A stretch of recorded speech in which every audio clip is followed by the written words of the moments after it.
हिजो जुन घटना एउटा दर्दनाक घटना एउटा दुःखको घटना भएको छ। हाम्रो गोपाल छेत्री यहाँ लाहाबारी गाउँस्थित गोपाल छेत्रीको घरमा सबैले नै सायद सोशल मिडियामा देख्न पाउनुभयो कि हिजो जुन मुस्लिम सम्प्रदायले हाम्रो गोर्खा कम्युनिटीको घरमा आएर एकदम दलबद्ध हिसाबले उहाँहरू गाउँको जम्मै मुस्लिम सम्प्रदाय आएर यो घरमा एटेक गरेका थिए र एटेक हिजोको मात्रै होइन, आज 4 खेप जति यो घरमा एटेक भइसकेको छ र आज हामीहरूले सोच्नुपर्ने दिन आएको छ।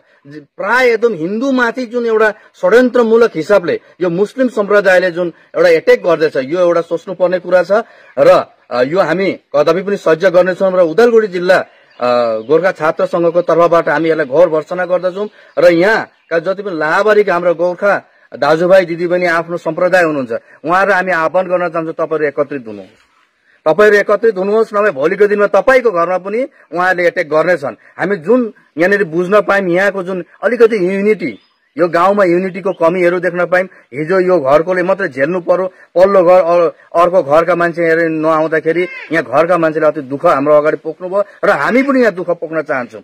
किन हाम्रो मान्छेहरू युनिटी हुनु भएको छैन? आज घरको छेउमा मुस्लिम सम्प्रदायको घर भइसकेको छ, घरको छेउमा तपाईको मन्दिर लुटिएको छ, घरको छेउमा तपाईको पानी जाने जुन बलन लुटिएको छ, अझै पनि हामी चुप्प लागेर बस्ने?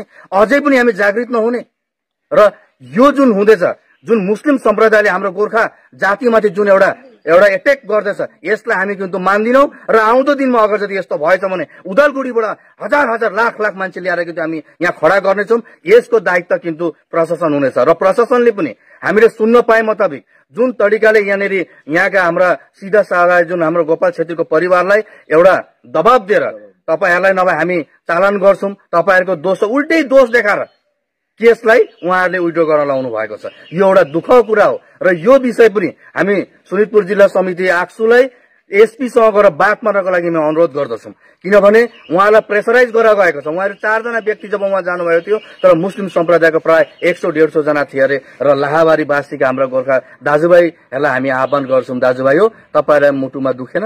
तपाईहरुलाई के यसको अलिकति पनि चिन्ता लागेन? आज हामी चिन्तित भएर उदालगुडीबाट आज हामी यहाँ आयौं, तर लाहाबारीका अरू व्यक्तिलाई यहाँ नदेख्न पाउँदा हामी अति दुखित भएको छौं। र तपाईहरुले यस्तो होइन, युनिटी भएर एकत्रित भएर बस्ने प्रयास गर्नुहोस्, अन्यथा किन्तु आउँदो दिनमा नभए यो गाउँमा सायद हाम्रा मान्छे थिए र भन्ने मात्रै सायद होला नि। यदि यहाँनिर आफ्नो गाउँ बाँच्नु पर्छ भने हामी जम्मै युनिटी भएर बाँच्नु जरुरी।